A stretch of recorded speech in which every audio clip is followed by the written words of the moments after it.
This is going to be about lots of different people, and strangely enough, ties into a video I've already made at the end. In his first year as Douglas County Sheriff, Roldan Turner had two separate murders to solve: Ronnie Johnson and Kellyanne Workman. Both bodies were found in 1989 in different months in different parts of the huge Mark Twain National Forest, an area the size of Delaware. Both cases remained unsolved. Turner retired from law enforcement in 2020 after nearly 24 years with the Ozark Police Department. Kellyanne Workman, 24, was last seen on June the 30th, 1989, while mowing grass at Dogwood Cemetery outside Pleasant Ridge Southern Baptist Church at Highway 14 and Z. The cemetery is 13 miles northwest of Ava in Douglas County. Workman was 6 feet tall. She was a tall gal and 135 pounds. She was shy and didn't like to smile much. She was self-conscious about her crooked front tooth. She lived with her parents, who were farmers, about 1.5 miles away from the cemetery. An uncle saw her mowing at 5:40 p.m. Her absence was noticed at 6:15 p.m. Very small window there. The lawn mowing job at the cemetery was only a third done. Her car was still there with the keys still in it. But there was no sign of a struggle. A week later, her body was found around 10 miles south of the cemetery and about 6 miles east of Oldfield in Christian County. An autopsy could not determine a cause of death. She was not shot, she was not raped, her body was fully clothed, thank goodness, really. The cause of death is just listed as homicidal violence. She apparently died within hours of when she vanished, probably in the early hours of Saturday, July 1st, 1989. Steve Whitney, then Christian County Sheriff, said it was likely her body was tossed down an embankment where it came to rest in the water up to her waist. The body was decomposed. She was identified by dental records. In a May 13, 1990 newsletter story, Whitney stated, "I don't think this was a planned out deal. Other than they saw her and made a quick plan." He says, "I feel grape was the motive. I think she was big and strong enough to fight them, and they probably wrangled her and then dumped her." He said it was likely that there was more than one assailant because Workman was strong. Even though she was thin, she was a farm girl. She was strong. Her parents and other family members offered a $10,000 reward for any information leading to an arrest. In 1995, newsletter story mentioned by name 2 suspects, brothers who lived nearby the cemetery. Ron Davis, the reporter, interviewed one of them. The man told Davis vigilantes who suspected him of killing Workman had shut up his mobile home. The suspect had passed a polygraph test and told Davis that when he had talked about... The subject had passed a polygraph test and told Davis when he had talked about killing the girl, he was joking. Why would you even joke like that? Why would you even say that? This was a girl. This was literally someone's child. But Jesus. No one has ever been charged.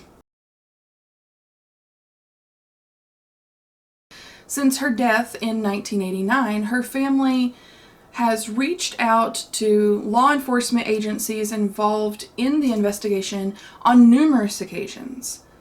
The brother says, "I think I can speak for the entire family when I tell you that the entire investigation, both past and present, has been an utter and complete disappointment, especially at the county levels," he said. This next one is about John Allen Moody. The 1998 murder of John Allen Moody is one of 10 unsolved cold cases listed on the Springfield Police Department website. We're going to be going over several of these. Moody's body was found November 17, 1998, floating in the former Conco Quarry, once at North National Avenue and East Trafficway Street east of Hammond's Field. That's kind of confusing. He was shot in the back, and police say beaten as well.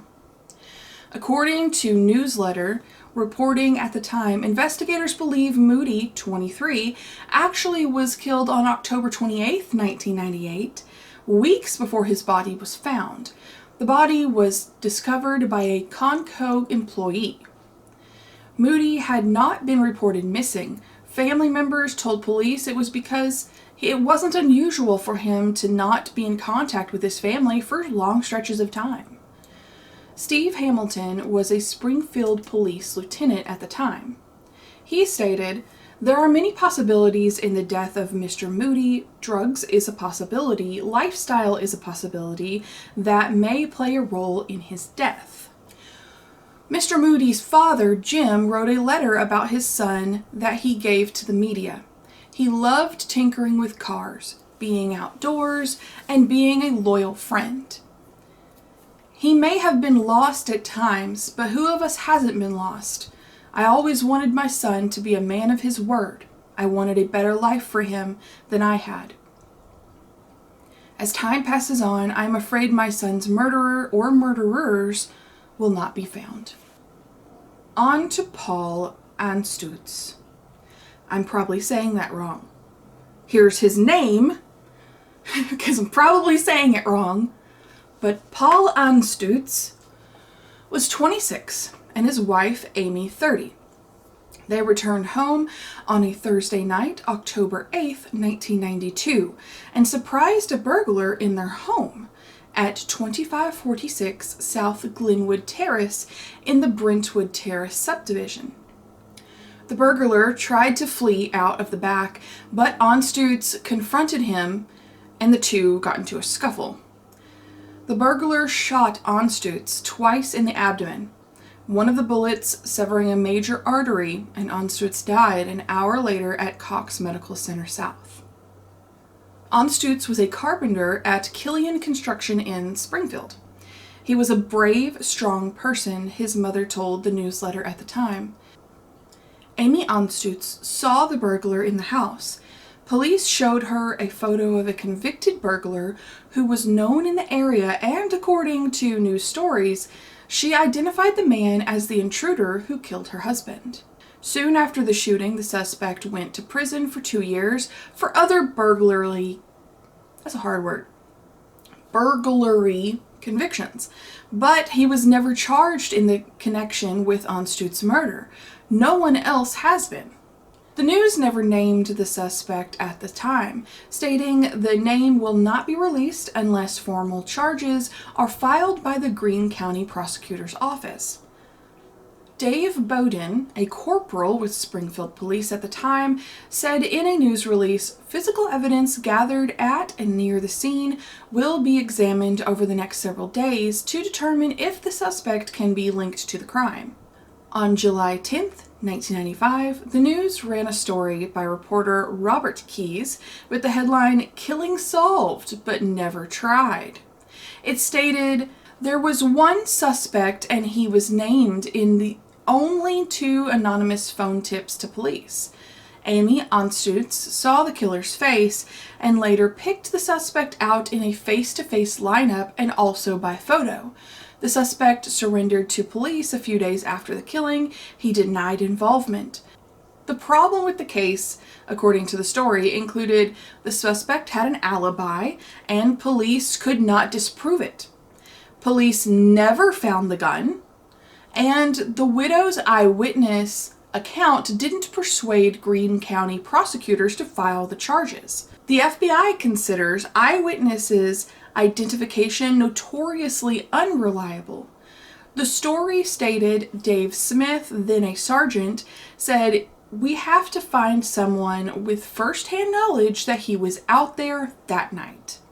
Our next case, Carol Blades. Often in unsolved murders, family members of the victim lose faith in the investigators trying to solve the case, so charges can be filed. The relationship between family and then Christian County Sheriff Ellie Buff Lamb was openly hostile in the unsolved abduction and murder of Carol Blades, a 20-year-old Nixa housewife. Blades was last seen at a Nixa store buying cookies on a cold Monday, December 15th, 1969. After stopping at the store, Blades went to a Nixa laundromat. The clothes she brought to the laundromat were in a dryer when she was reported missing that evening. Blades was 5'2", around 115 pounds. She was a 1967 graduate at Nixa High School, and her maiden name was Horton. 10 months after Blades vanished, Sheriff Lamb told the public he doubted there was a crime. Ooh. There was, quote, "no sign of foul play," he said. "We have several people tell us she was not getting along at home, and we have every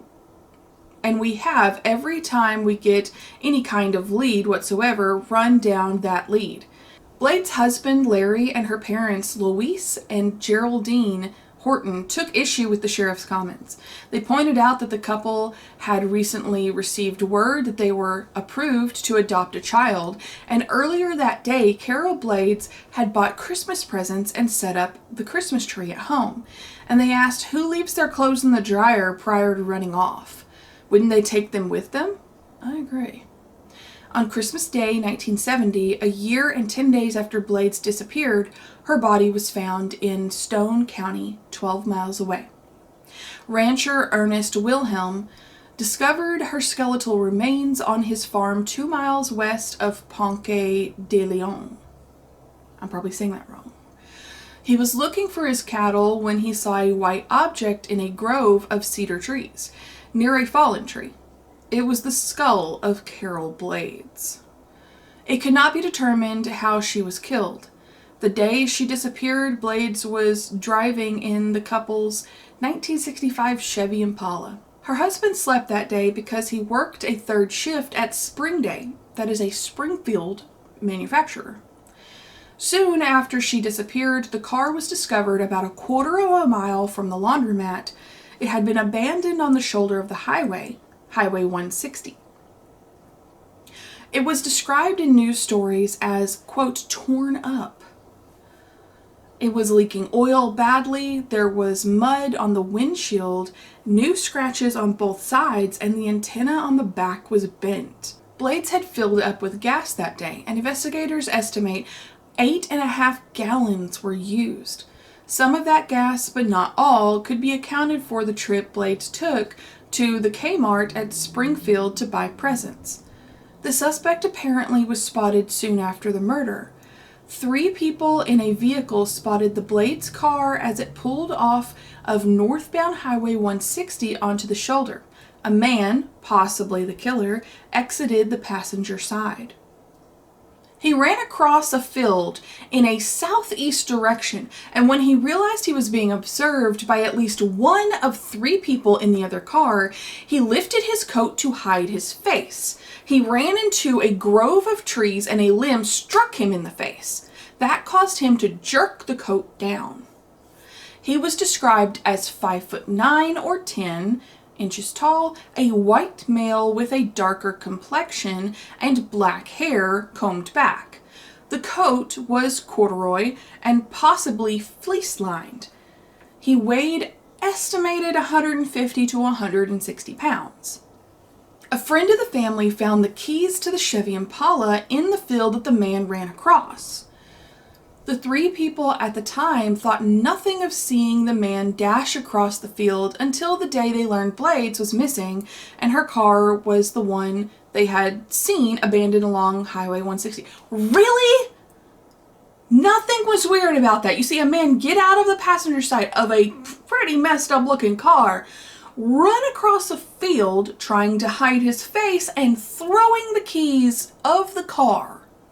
And that wasn't something you thought you might need to report? The hell?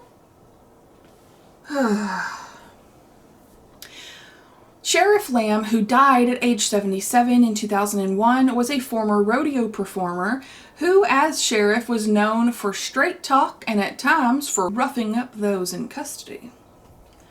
He was elected sheriff in 1968, lost in 1972, lost in 1972. Some say because of the unsolved Blades murder, and re-elected in 1976 and 1980. Lamb blamed Blades' family for starting rumors that he was involved in the murder. Oh. It was the family that accused me of that, Lamb told the newsletter in December 1980. Quote, they was just looking for anything to say. They was all upset. Jesus. Well, I would be upset too. Lamb also told the paper it was best that the case be forgotten. Whoa, that's a freaking red flag, dude. It's, quote, it's better that it, okay. Quote, it's better that it not be brought up because the more something like this is brought up, the worse it gets. Okay. Family members bristled at these comments. In a letter published in the news, they said the case should never be forgotten. I agree. They denied ever suggesting Lamb was involved, but stood firm in their belief that Lamb was incompetent as a criminal investigator. Dang! Well, they have their reasons. Like, he didn't solve it. I can understand. They wrote, quote, when Buff Lamb, also, like, your name is Buff Lamb? That's freaking creepy and weird, I'm just saying. When Buff Lamb was called the night Carol's car was found, he did not take fingerprints or even caution people to stay away from the car so that it could be dusted later. It was only after the car was impounded, some 3 days later, that it was dusted. Whoa, like, he didn't care at all. Either he's involved or he just didn't care, or he knew someone that was involved. But it sounds like he just didn't care. Did he have beef with his family? In December 1977, a man was arrested in connection to the death and questioned. His name was never released. No one has ever been charged. But one suspect is alive and living in an Illinois prison. Serial killer Mark Allen Smith, I've done a video on him. If you haven't seen it, check it out. Was sentenced to 500 years for raping and killing 3 Illinois women. In addition, while incarcerated in Illinois, he pled guilty in March 1971 to the killing of Obie Faye Ash, 32, of Cotter, Arkansas. She had 3 children. Smith confessed that he graped Ash and stabbed her to death at the TV repair shop where he worked in Mountain Home, Arkansas. This was on December 3rd, 1969, 12 days before Blades was abducted and killed. I mean, that's enough time to get there. There it is. Mountain Home is 100 miles from Nixa. Should Smith, now 73, ever be released in Illinois, he would face a life sentence in Arkansas. And you can learn more about that in my video about him. In August 2005, a news columnist, Mike O'Brien, interviewed a Springfield writer who had published a book on the Blades murder. Quote, A Body on the Farm, The Disappearance and Murder of Carol Blades. First-time author Barbara Kim Heighton spent 3 years working on her book. She said that in 2003, detectives from Missouri went to Illinois to interview Smith, who denied ever being in Nixa. According to the newsletter story, Kim Heighton encouraged Geraldine Horton, the mother of Carol Blades, to write to Smith, so she did. Horton told Smith, My only purpose in writing is to ask if you did abduct and kill Carol, and you grant me the peace of mind to know what happened. Smith responded, I give you my word, which is about all I have anymore, that is good, that I haven't the answers to the questions you seek. If I did, I would certainly honor your most understandable request. Kim Heighton said in August she does not believe Smith killed Blades. Her logic is that since Smith admitted other slayings, he would have admitted this one as well if he did it. Kind of, but not really, because he's still trying to get out. So you got to really check out that story that I did on him. It's a good one. You might see what I mean by I don't think he is telling all the truth, because if he does, he's never going to get the chance to get out. She goes on by saying, but he could be lying, and if he was high on drugs or alcohol, as he frequently was at the time, he might not even remember. That is true. That is true. He might not even remember if he did do it. Of particular interest to Missouri investigators is that Smith raped and stabbed to death an Illinois woman named Jean Bianchi, a 27-year-old housewife, that he abducted at a laundromat. So see, there's the connection. A woman was abducted from a laundromat and, attacked and murdered. And this woman was also abducted from a laundromat, attacked and murdered. So there's the connection that that the investigators are like, maybe he did do it, and maybe he's just not telling the truth, or he doesn't remember. I don't know. But there's our connection to my previous video, which is very good. It's a very good video. I encourage you to go watch it if you haven't already. And yeah, I hope you enjoyed this episode. As always, if you know something, say something. Because even if it's just a little bit, it may make a big difference. You may close a case. You may help bring closure to a family. All right. Bye.